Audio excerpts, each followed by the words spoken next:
Welcome to the Reed Flute. Find a comfortable position, take a slow, deep breath, and let the day gently fall away as we begin. In the first hush of the night, when the caravanserai had finished coughing out its dust and the camels folded their legs beneath the arcade, a cloth merchant named Nizam lay awake with one hand on his ledger. The pages were closed, yet their numbers still moved behind his eyes. He had sold well in the bazaar. He had eaten warm bread. His purse was heavier than it had been at dawn.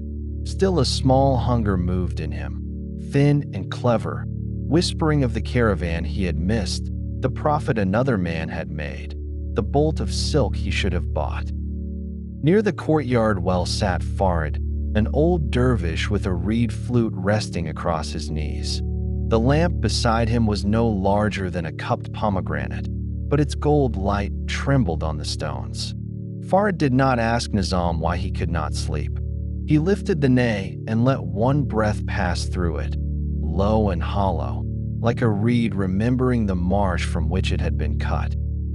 Then he spoke of a tale Maulana Rumi loved to tell. There was once a cow on a green island.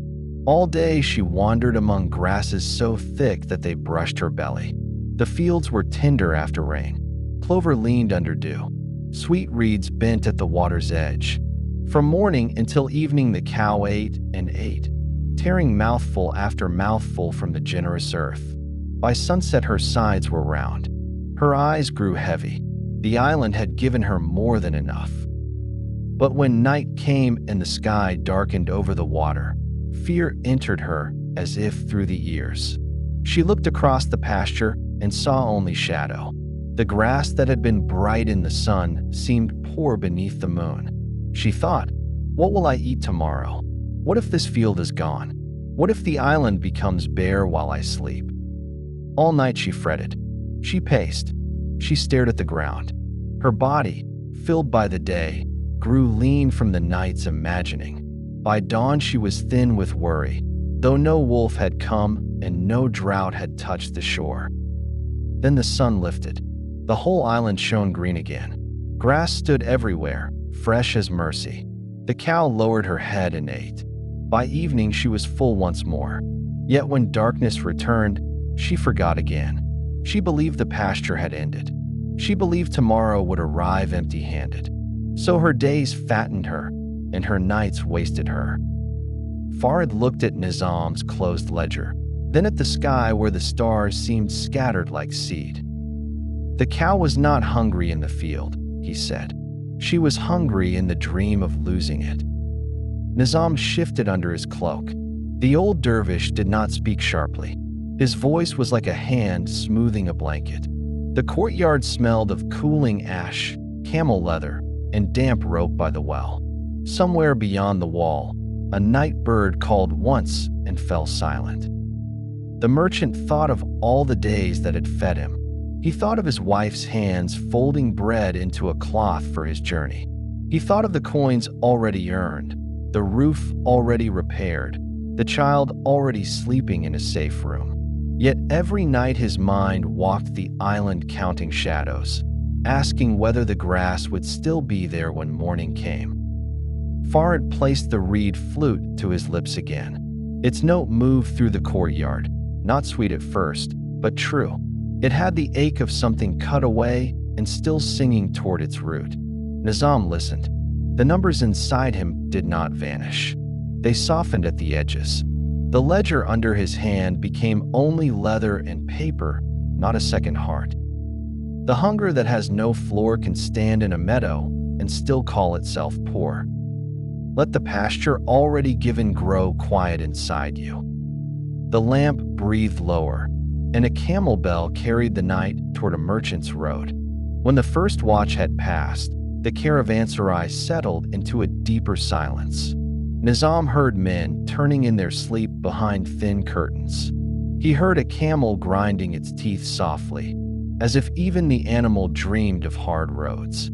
Farid warmed his hands above the lamp flame and remembered Sadi of Shiraz, who knew the speech of merchants, kings, beggars, and roses. In Sadi's telling, There was a wealthy trader who lodged one night in a caravanserai beside the road to the sea. His camels filled the courtyard. Their saddles were piled with bundles of cloth, musk, saffron, blue glass, and boxes wrapped in waxed leather. Servants moved like shadows between the loads. The merchant's tent smelled of rosewater and account ink. Sadi, traveling with little more than a cloak and a patient heart, was given a corner near that merchant. He had hoped for sleep. Instead, the trader began to talk.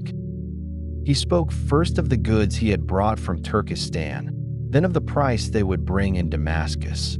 He spoke of pearls from the islands, brocade from China, copper from Rome, sugar from India, horses from the steppe, and glass fine enough to fool the morning. His hands moved in the air as though counting invisible coins.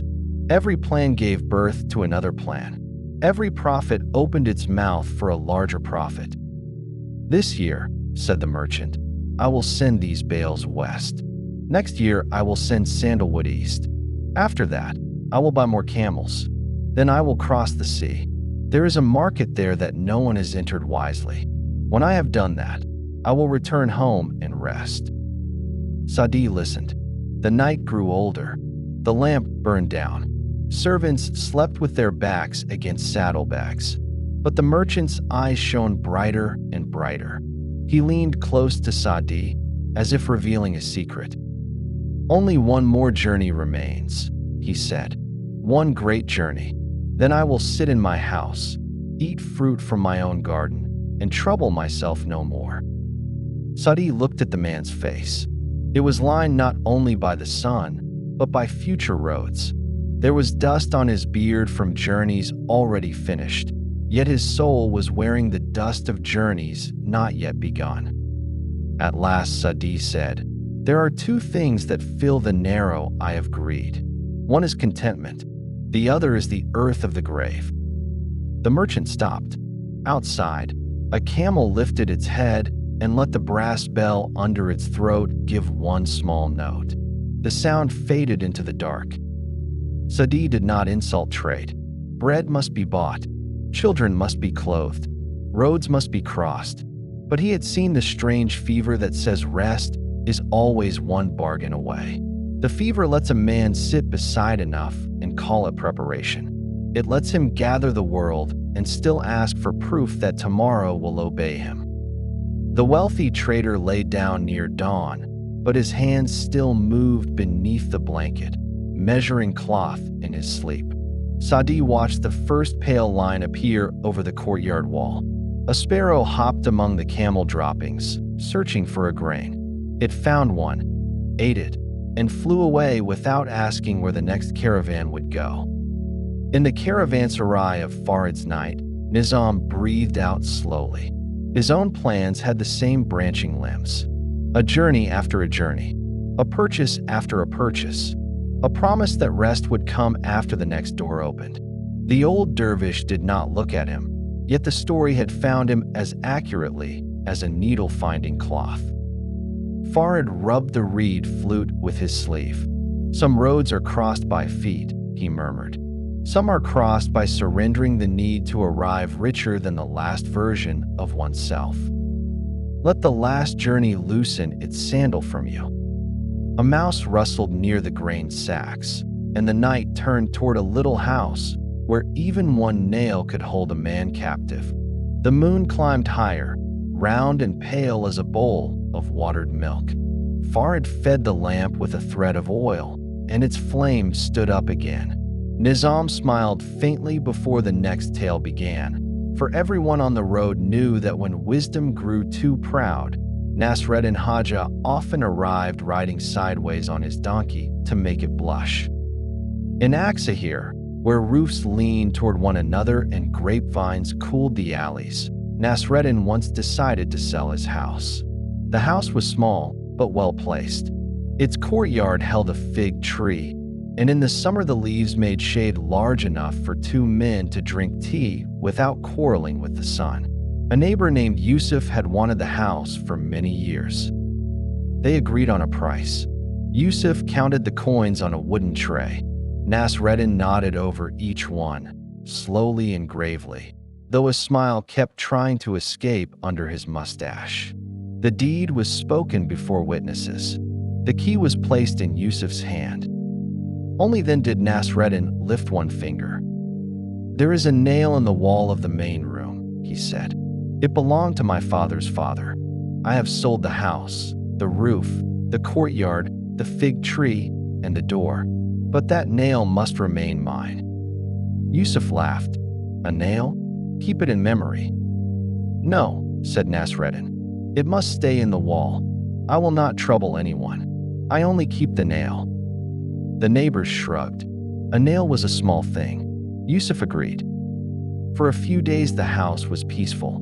Yusuf swept the courtyard, pruned the fig, and placed his mother's blue bowl on the shelf. Then, one evening, as the soup was being poured, Nasreddin knocked. "I have come to visit my nail." He entered politely, touched the nail, sighed with affection, and left. The next day he returned with his turban. The nail looked lonely, he said, and hung the turban there for an hour. Later he came with a lantern, then with a damp cloak, then with a bundle of onions, each time praising Yusuf's hospitality and saying he would not stay long. Yusuf's wife began to frown whenever sandals sounded outside the door. The children whispered, "The nail is being visited." Guests stopped coming. The house belonged to Yusuf by payment, but not by peace. At last, after many interruptions, Yusuf met Nasreddin in the courtyard. The fig leaves trembled over them in the evening air. "Haja," he said, "either take back the whole house, or sell me the nail." Nasreddin stroked his beard. "Ah," he said, so the nail was not small. Yusuf understood before the Hajar explained. One hook in the wall had been enough to keep the old owner walking in and out. One little claim had kept the new house from becoming a home. Nasreddin took the nail from the wall. The hole it left was tiny. Yusuf filled it with clay. That night, for the first time since buying the house, he slept without listening for footsteps. In Farid's caravanserai, Nizam felt the small nails hidden in his own heart. A title he had not been given, a coin he had not earned, a compliment withheld by another trader, a future bargain that kept entering the room of the present without knocking. The old dervish chuckled softly. The sound was kind, not mocking. "The ego does not always demand a palace," he said. "Sometimes it asks only for a nail, and with that nail it keeps the palace." The lamp flame leaned in a wind too faint to feel. Nizam watched it bow and rise. Somewhere inside him, a little hook loosened from the plaster. Let the little nail of wanting slip softly from you. Beyond the caravanserai wall, footsteps faded on the road, and the night opened toward a crowd waiting to praise a saint. By the middle of the night, the sky seemed to have lowered itself over the caravanserai like a dark tent stitched with stars. A few travelers snored behind curtains. One man whispered in his sleep and then was quiet. Farid turned the reed flute in his fingers and spoke of Bayezid of Batam, whose name had traveled faster than his feet. Bayezid had been walking for many days when he approached a city whose people had heard too much about him. News ran ahead of him through the bazaars. Shopkeepers left their scales. Students left their tablets. Men who had argued over onions in the morning suddenly washed their hands and stood straight, hoping to be seen near a saint. Women looked from latticed windows. Children were lifted onto shoulders. A crowd gathered at the city edge before Bayezid arrived. They spoke of his miracles, though many had never heard him speak. They praised his hunger, his silence, his prayers, his nearness to God. Each praise was like another thread thrown around him before his shadow had crossed the gate. Bayezid saw the crowd from a distance. Dust rose around their sandals. Their faces shone with expectation, but the shine was not altogether love. It was hunger. They wanted wonder. They wanted a holy man large enough to decorate their own small stories. If he entered as they imagined him, their hunger would feed on his name and grow stronger. A young disciple walking beside him was pleased. He thought, "Now my master will be honored as he deserves." Bayezid stopped near a roadside fountain. He was a traveler, and travel had given him its allowances. From his sleeve, he took a piece of bread, plain and hard at the edges. He dipped it in water. Then, while the crowd watched, he ate. A murmur passed through the people. Some frowned. Some turned away at once. Others whispered that a saint should look different, move different, be made of something finer than ordinary bread and thirst. A few remained uncertain, but the sweetness had gone out of their excitement. The crowd thinned like mist under sun. The disciple's face burned. "Master," he said when they were alone again, "they came to honor you." Bayezid wiped his fingers on the dust. "They came to honor a figure they had built," he said. One bite was enough to show them the door. He did not say it with bitterness. He walked on lightly, as if relieved of a cloak too heavy for summer. The city remained ahead. Its domes were still beautiful. Its fountains still gave water. Its poor still needed bread. But the market of praise had closed before he entered. Farid paused and listened to the night as though the old road to Batham might still be sounding somewhere beneath the stones. Then he said, "The hunger to be admired is a delicate chain. It feels like perfume until it tightens." Nizam thought of days when he had wanted not only profit, but witnesses to his profit. He had wanted men to know that he had chosen well, bargained sharply, stood above the foolish. He had told stories in the bazaar with laughter that was half invitation and half demand. Praise had tasted sweet, yet it had never stayed sweet. By evening it always asked to be served again. The old dervish lifted a small crust left from supper, looked at it, and smiled. "Bread can be eaten," he said. "A reputation tries to eat the one who carries it." A breeze entered the courtyard and moved the lamp flame sideways. For a moment Farid's shadow stretched long on the wall, then shortened again. Nizam saw how easily a man could become servant to the shadow other people praised.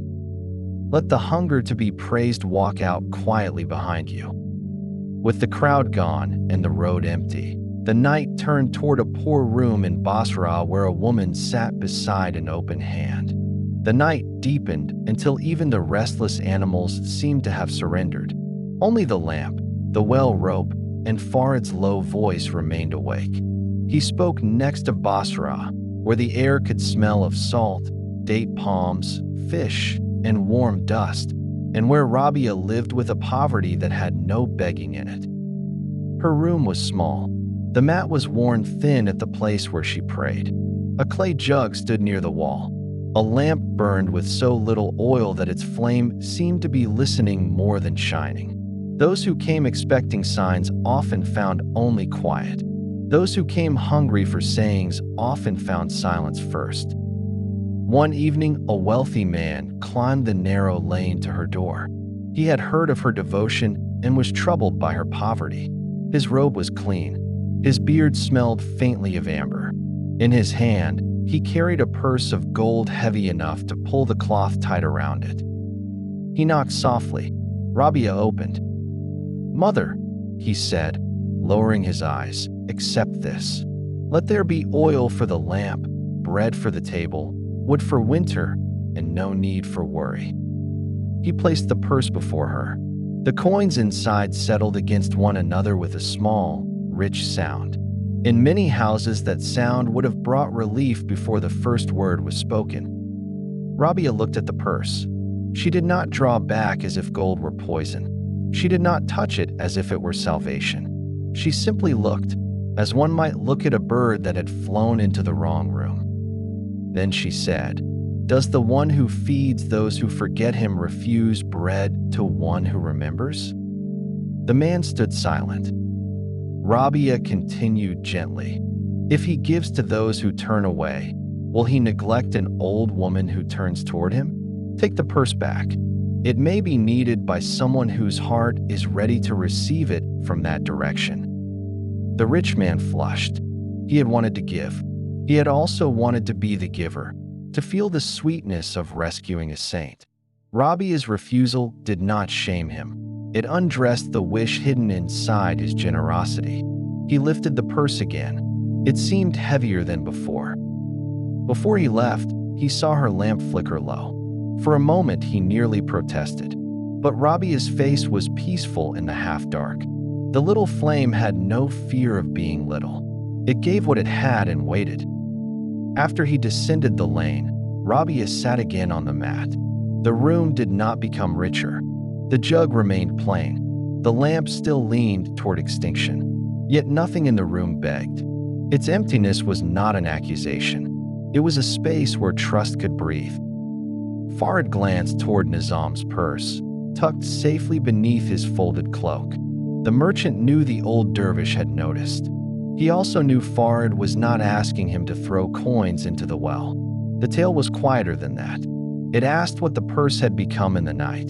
Tool or master, bread or fear, a useful weight or a stone tied to the heart. There is a kind of poverty that wants gold and a kind of wealth that fears losing it. Both can kneel before the same small idol. The lamp beside Farid trembled but did not go out. Its light touched his open palm. Nizam imagined Rabia's hand, empty and steady, refusing not money alone but the second lord that worry tries to place beside God. Let the hand that holds nothing rest open in you. The flame thinned, then gathered itself, and in its wavering light the old dervish remembered a frozen shape carried down from the mountains. A colder breath moved across the caravanserai, as if the desert had remembered snow in a mountain it had never seen. Farid drew his cloak closer. Nizam did the same. The old dervish let the silence widen before he began a tale from Rumi, one that carried winter inside it.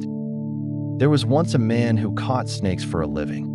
He knew how to move among stones, how to hear a dry scale pass over dry grass, how to grip danger just behind the head. He was poor, but not simple. He had learned that fear could be sold in the marketplace almost as easily as silk. One winter, he climbed into the mountains after a storm. Snow lay in the cracks of the rocks. The wind had polished the high paths until they shone like bone. There, in a ravine where the sun did not reach, he found what he first took for a fallen tree wrapped in ice. Then he saw the coils. It was a dragon, or something near enough to one for men to forget their prayers. Huge, dark, and stiff with cold, it lay frozen from head to tail. Its mouth was closed. Its eyes were sealed under frost. The snake catcher's heart pounded, not only with fear, but with calculation. If I carry this to Baghdad, he thought, the whole city will pay to see it. Men will speak my name. Children will run behind me. I will become rich by dragging winter's terror into the sun. He bound the creature with ropes. He pulled, cursed, rested, pulled again. Down from the mountain he brought it, inch by inch, dreaming of coins. The weight tore his hands. Ice melted into his sleeves. Yet every hardship turned sweet when he imagined the crowd. In Baghdad, word spread before he reached the square. A frozen dragon had been brought from the mountains. Shopkeepers came. Water sellers came. Boys climbed onto walls. The snake catcher stood proudly near his prize, calling out for payment, promising a sight no eye had seen. The morning was cool. Then noon approached. Sunlight fell between the roofs and touched the creature's back. At first nothing happened. Then a line of frost loosened. A dark scale showed. A rope creaked. The crowd leaned closer, hungry for a greater wonder. Another patch of ice slid away. The dragon's tail moved. The snake catcher's smile fell from his face. The ropes that had held a frozen thing could not hold a living one. Men scattered. Stalls overturned. A basket of figs split open and rolled across the stones. The snake catcher, who had carried danger for the sake of being admired, saw too late that the cold had been doing the work of wisdom for him. Rumi told the tale, as one who knew the hidden animals of the soul. Some desires seem harmless while circumstances keep them frozen. A little chance, a little praise, a little money, and what was stiff begins to move. Farid's voice grew softer at the end, not darker. The dragon was not born in Baghdad, he said. It was only warm there. Nizam thought of ambitions he had called sleeping because they had not yet found the sun. He thought of envy that seemed modest while another man failed, greed that seemed disciplined while markets were slow, pride that seemed humble while no crowd had gathered. Perhaps some quiet in him had been only frost. The old dervish placed the reed flute across his lap. The courtyard lamp showed the roughness of his hands. He had the look of a man who had carried his own frozen creatures and learned not to sell tickets to them. Far away, a dog barked once beyond the caravanserai wall and then settled back into the dark. Let the sleeping dragon of more grow cold and still in you. From the thought of ropes and burdens, the night moved toward a wooden bowl a dervish could not leave behind. After the tale of the dragon, the caravanserai became very still. Even Nizam's thoughts seemed unwilling to make noise. Farid poured a little water from a clay jug and drank. Then he spoke of Abu Sa'idi, the great sheikh of Mehana, whose laughter could loosen knots that argument only tightened. A wandering dervish once came to visit Abu Sa'idi. He had walked far. Dust covered his hem. His sandals were cracked. Over his shoulder hung a wooden begging bowl, darkened by years of soup, rain, and hands. He had slept in mosques, under trees, and beside cold roads. In his own eyes, he was poor enough to be near the truth. When he entered Abu Saidi's lodge, he was surprised. Lamps burned there. Carpets lay on the floor. Guests were being fed. The room smelled of cardamom, bread, and warm wool. There were cushions against the wall and a copper basin bright enough to catch the firelight. The wandering dervish looked around and felt a bitter thought rise in him. So this is the famous saint, he said inwardly. Carpets, cushions, lamps, and servants. Perhaps poverty has changed its clothing. Abu Sa'idi looked at him and smiled as if he had heard the thoughts spoken aloud. He welcomed the dervish, gave him food, and let him rest. No rebuke came. The dervish waited for an explanation, but none was offered. The next morning, before sunrise, Abu Sa'idi said, "Come, let us walk." The two men left the lodge. They passed through the sleeping town, then out beyond the last mud walls. The eastern sky was pale. A shepherd's fire smoked in the distance. Abu Sa'idi walked with empty hands, his robe brushing the dust. The wandering dervish followed, pleased that the sheikh had left behind the carpets and lamps so easily. After a while, the dervish stopped. "My bowl," he said. Abu Sa'idi turned. "I left my wooden bowl in the lodge," the dervish said. "It has been with me for many years. I must go back." Abu Sa'idi's smile returned, soft as dawn. "I left carpets, lamps, cushions, and a house full of guests," he said. "I did not look back, but the thought of one wooden bowl has pulled the road out from under your feet." The dervish lowered his eyes. The sheikh did not laugh at him. He did not say that bowls were bad or carpets good. He only stood there in the early light while the lesson entered by itself. A poor man can be tied by a cheap rope. A rich man can walk free through rooms full of silk. The price of the object is not the weight of the chain. The wandering dervish returned for his bowl, but he carried it differently after that. It still held soup. It still received bread, yet it no longer proved his holiness to him. It was wood, nothing more. Useful, hollow, able to be set down. Farid touched the side of his reed flute. "This too is a hollow thing," he said. "It sings because it does not keep its breath." Nizam thought of his ledger again, and of the purse beneath his cloak, and of the fine knife at his belt, and of the praise he wanted men to give his judgment. Some of these things were costly. Some were nearly invisible. Any one of them could become a wooden bowl calling him back from the road. The old dervish looked toward the dark archway leading out into the desert. Freedom is not proved by having little, he said. It is known by what can be left when the beloved calls. Let the smallest bowl be set down inside you. Above the arches, the stars gathered like birds, and the night turned toward a mountain partridge searching for jewels. The night had crossed its center. The stars looked sharper now, as if washed in cold water. Farid turned his gaze upward and spoke of Adder, the perfumer of Nishaper, who sent birds across valleys so the human heart might recognize its own excuses. Among the birds was a partridge who lived among rocky slopes where precious stones were hidden. She was quick-footed and bright-eyed. At dawn she scratched near the roots of thorn bushes. At dusk she slipped between stones the color of smoke and honey. She knew where the mountain cracked after winter. She knew which gullies sometimes offered a red glint after rain. Rubies, carnelians, small blue stones, crystals clear as frozen tears. These were her delight. She did not wear them. She could not eat them. Yet she loved the shine. She loved the secrecy of finding what others had missed. Whenever the hoopoe called the birds to the long journey toward the Simurgh, the partridge lowered her head and pretended to be busy. "How can I leave these mountains?" she said at last. "Jewels are hidden here. Every stone may be a door to treasure. Let the nightingale go with its rose. Let the falcon think of kings.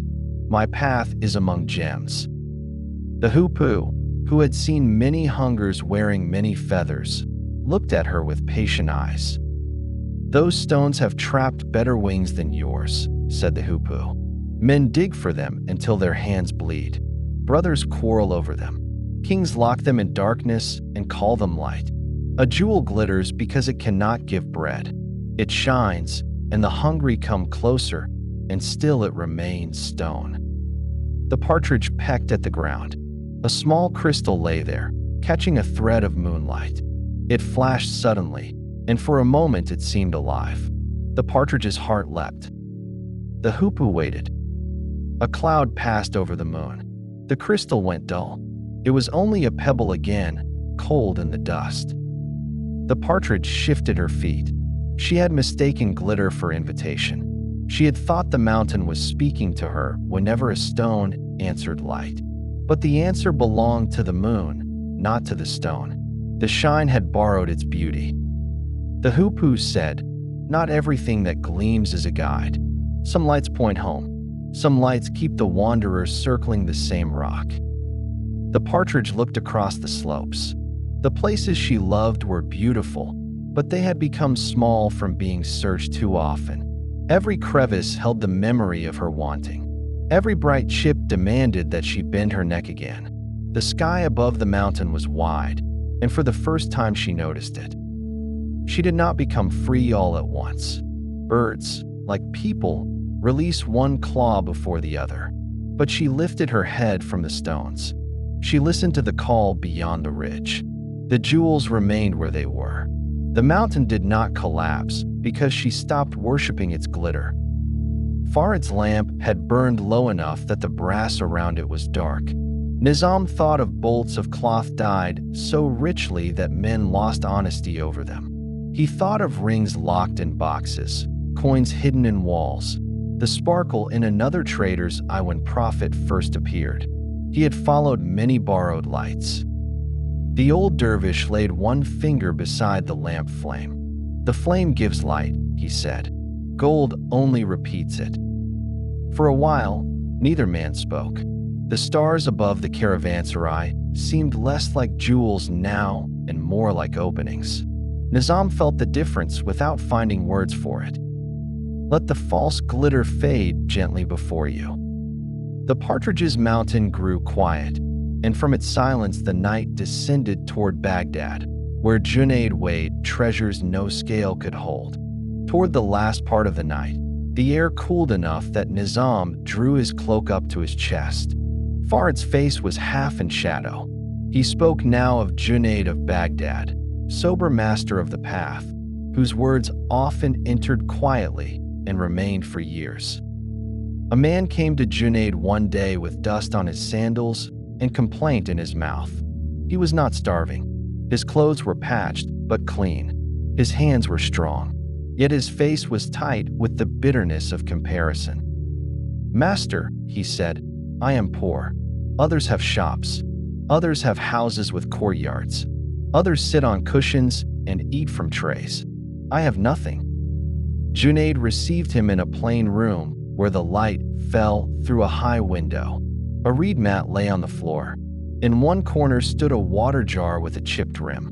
The city outside was full of noise, hammer on copper, donkeys braying, sellers calling pomegranates sweet as honey.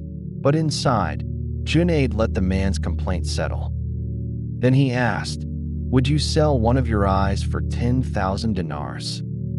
The man blinked. "No, master." "Both eyes for 100,000. "Never." "Would you sell your hearing? Your tongue? Your hands?" The man looked down at his fingers. They were rough from work. He had used them that morning to tie his sandals, wash his face, lift bread, and open the door to Junayd's room. No one had thanked them. He had not thanked them. "No," he said more softly. Junayd continued, not hurried. "Would you sell the breath that enters without being paid? Would you sell the sleep that sometimes visits? The memory of your mother's face? The ability to say the name? The chance, while still alive, to turn?" The man's complaint began to lose its shape. He had come asking for coins, or perhaps for permission to be angry that he lacked them. Instead, Junayd had opened a treasury he had walked past every day without bowing. Then, Junayd said, "How does a man carrying such wealth call himself empty because silver is absent from his sleeve?" The room was quiet. Outside, a coppersmith struck a bowl, and the ringing note hung in the air. The man did not become rich in the market when he left Junayd. No hidden purse appeared under a stone. His patched coat remained patched, but the street looked different. He saw a child running on two healthy legs. He heard water poured from a jug into a cup. He smelled bread. He felt his own breath enter and depart, each one given, none purchased. For the first time in many days, he walked home slowly. Farid looked at Nizam and then at the well in the courtyard. "There are coins that can be counted," he said. "There are gifts that disappear when they are counted like coins." Nizam flexed his hand under the cloak. The fingers obeyed him. He had never paid them. His eyes saw the lamp. His ears received the reed flute. His mouth still remembered the taste of supper. All night he had mourned what was missing, while the body itself sat beside him like a faithful servant ignored at the door. He placed his palm flat on the stone floor. It was cool. The coolness entered him without price. Junayd's wisdom did not forbid sorrow. It only asked sorrow to tell the whole truth. Let the gifts no coin can buy be counted softly in you. In the thinning dark, a foolish saint of Baghdad began shaping mud into a palace no architect could measure. The lamp oil was almost gone, but Farid did not yet sleep.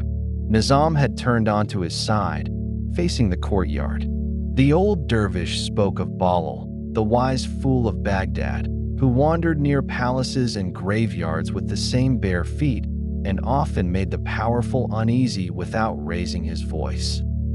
One evening Bahlul sat near a garden wall not far from the palace. The bricks still held the day's warmth. The scent of watered earth drifted from the flower beds inside. With his hands, he was shaping a small house out of mud. It had leaning walls, a crooked doorway, and a roof made from palm ribs. A child would have laughed and called it a toy. Bahlul wrote on a shard of pottery and placed it beside the little house. Palace in the garden of the hereafter. The queen, Zubaydah, passed with her attendants. She saw Bahlul patting the mud as carefully as if setting jewels into a crown. "What are you building?" she asked. "A palace," said Bahlul. "For whom?" for whoever buys it." The attendants covered their smiles. The queen looked at the little mud walls, then at Bahlul's face. There was no flattery there, no clever begging, only a strange seriousness wearing rags. "What is the price?" she asked. "1 dinar," said Bahlul. She gave him the coin. Bahlul bowed over the mud palace as if a great deed had been completed. "It is yours," he said. That night, the story says, the queen dreamed of a garden beyond the reach of dust. In it stood a palace of light, and she knew without being told that the coin had not bought mud, but trust. When morning came, the dream passed through the palace like fragrance. Courtiers whispered. Servants repeated it. Soon a minister came to Bahlul, eager and breathless. "Build one for me," he said. "I will pay 10 dinars." Bahlul shook his head. 100 then. Again Bahlul refused. The minister grew annoyed. "Yesterday you sold one for a single dinar." "Yesterday," Bahlul said, "she bought without seeing. Today you come because you have heard of profit." The minister's face hardened. He had wanted an unseen palace, but only after it had become a bargain. He wanted even paradise in the language of trade. Small payment, large return, proof before surrender. Bahlul returned to his mud and left the minister standing with his purse unopened.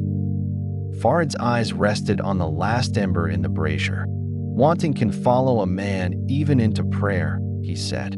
"It can turn the next world into another marketplace." Nizam felt this. He had prayed for safe roads, then measured the prayer by how profitable the road became. He had given alms and noticed who noticed. He had imagined reward with the same fingers that counted coins. Even longing for heaven could become another hunger to own, another room with his name on the door. Bahlul's mud palace stood in his mind, fragile under the stars. Its walls would crack by morning, yet in the tale, the mud had revealed the difference between trust and appetite. One hand gave and let go. Another reached because it had heard there was gain. The old dervish smiled faintly. "The heart is most subtle when it shops for holiness," he said. "Let even the wish for heaven stop bargaining in you." The little mud palace dried under moonlight, and the night wandered on toward a fox waiting beside a lion's path. The darkest hour had passed, though dawn had not yet shown itself. This was the hour when travelers often sleep most deeply, and those who remain awake hear their own hearts too clearly. Farid laid the reed flute beside the lamp and spoke of a seeker who misunderstood trust because he wanted trust to mean being carried. The seeker was young, with bright eyes and soft hands not yet hardened by service. He had left his village to learn from the wilderness. In the foothills beyond Shiraz, where thorn trees clung to dry slopes and the wind smelled of wild thyme, he walked alone with a loaf of bread tied in cloth. Near sunset, he saw a fox lying beside a rock. One of its legs was twisted. It could not hunt. Its ribs showed beneath its coat. The seeker crouched behind a bush and watched with pity. After a while, a lion came along the slope. Its mane was dark in the falling light. In its jaws it carried the body of a deer. The young man trembled, but the lion did not notice him. It settled near the rock and ate. When it had finished, it left what remained and moved away into the dusk. The fox dragged itself forward and ate from the lion's leavings. The seeker's heart leapt. This is trust, he thought. The fox cannot run, yet provision comes. Why should I labor, worry, trade, or ask? The one who feeds the fox will feed me. So he found a hollow near the rocks, sat down, and waited. The first night passed. He drank from a trickle of water and ate the last of his bread. The second day came. No lion appeared. The third day came. His stomach twisted. The fourth day, his lips cracked. Still he waited, telling himself that faith must not be impatient. At last, an old teacher, traveling with a staff of almond wood, found him there. The teacher's beard was white. His cloak was patched at the shoulder. He looked at the young man and saw not peace, but stubbornness dressed as surrender. "What are you doing in this hollow?" the teacher asked. The seeker told him of the fox and the lion. He spoke with pride, though his voice was weak. "I am learning trust. I am waiting to be fed as the fox was fed." The teacher listened. Then he struck his staff lightly on the ground. "Why?" he said. "Did you choose the fox for your master and not the lion?" The question entered the young man like water entering dry soil. The teacher went on. "The sign was not only that the helpless are fed, it was also that strength is given so something may be shared. If legs are sound, walk. If hands are able, give. If bread is present, break it." The seeker wept, partly from shame and partly from relief. Waiting to be fed had become another hunger, hidden under holy words. He had wanted the world to prove that he was cherished by bringing food to his mouth. He had not asked whether he had been made capable of feeding another. The teacher helped him stand. Together they walked down the slope. That evening they entered a village where a widow's roof had fallen in. The young man worked until moonrise, lifting beams, carrying clay, and binding reeds. Someone gave him lentil soup in a wooden bowl. He ate it with gratitude deeper than the fox's meal. Farid's voice grew very quiet. "There is receiving that softens the heart," he said, "and receiving that makes it wait with an open mouth forever." Nizam remembered times when he had wanted more comfort, more help, more praise for burdens he had not lifted. He remembered men poorer than himself who still gave water to strangers at the road. The lion in the story did not own the deer forever. It ate and left enough for another creature to live. The lamp beside Farid had become a small red eye in the wick. Let what feeds you also teach your hands to feed. From the slope where the fox ate, the night descended at last to a king, a dervish, and a cup of water before dawn. At the edge of dawn, the caravanserai held its breath. The stars were still there, but their authority had begun to fade. A blue paleness gathered behind the eastern wall. Farid reached for the clay jug and poured water into a small cup. The sound was simple, and because the night had been long, it seemed almost holy. He told the last tale softly. A king once sat in a desert pavilion after a hunt. His horses were lathered. His falcons rested with covered eyes. Servants moved in and out carrying trays, fans, and bowls of fruit cooled in snow brought from far mountains. The king's robe was embroidered so heavily that when he shifted, it sounded like dry leaves. A dervish had been invited to the edge of the gathering, perhaps as ornament, perhaps as blessing, perhaps because kings sometimes like to keep a little poverty nearby to make their wealth appear chosen. He sat on a plain mat and watched the servants pour sherbet into cups of hammered gold. The king was in a generous mood. He looked over his tents, horses, guards, carpets, and jeweled weapons. Beyond them lay towns, fields, taxes, bridges, and gates that opened at his command. "Dervish," he said, "what is the worth of my kingdom?" The courtiers became still. Some smiled, expecting praise in the language of pearls. The dervish looked at the king's face, then at the cup in his hand. "Majesty," he said, "if thirst seized you in the desert and no water could be found, what would you give for one cup?" The king laughed. "If death stood near, I would give half my kingdom." The dervish nodded.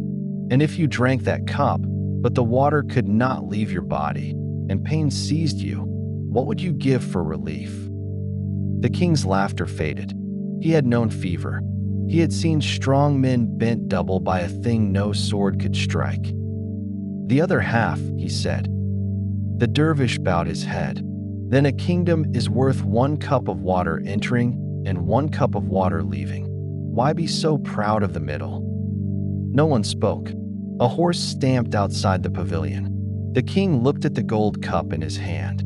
It had rubies around the rim. It reflected his face in a curved, reddish light. A moment before, it had seemed fitting. Now it seemed almost shy. The dervish did not ask him to abandon the throne that hour. He did not command him to throw jewels into the sand. He had only placed the kingdom beside thirst and let it be measured. The vast thing became small. The simple thing became vast. The king drank. This time, perhaps, he tasted water. In the caravanserai, Farid handed the small cup to Nizam. The merchant drank. The water was cool from the clay. It had no fragrance, no color, no price named over it. It entered him without bargaining. All night the hunger for more had shown its faces. The cow's worry, the merchant's road, the nail, the crowd, the purse, the dragon, the bowl, the jewel, the complaint, the palace, the waiting fox, the king's embroidered thirst. Each face had seemed different. Each had carried the same empty mouth. Now dawn touched the top of the wall. A servant stirred in his sleep. One camel rose with a soft groan. The world would soon ask for buying and selling again. Ledgers would open. Bargains would be made. Bread would be needed. None of that was wrong. But Nizam no longer felt that the next coin must rescue him from the life already placed in his hands. Farid lifted the nay one final time. The note was thin, almost gone before it arrived. It sounded like a reed remembering water, like the heart remembering that it had been thirsty for home while calling it profit, praise, safety, and more. Let the cup of enough be placed beside you while sleep comes. Outside, dawn loosened the stars, and the reed gave its last breath back to silence. Thank you for spending this hour with the Reed Flute. If this brought you a moment of peace, consider subscribing. Rest well and sleep deep.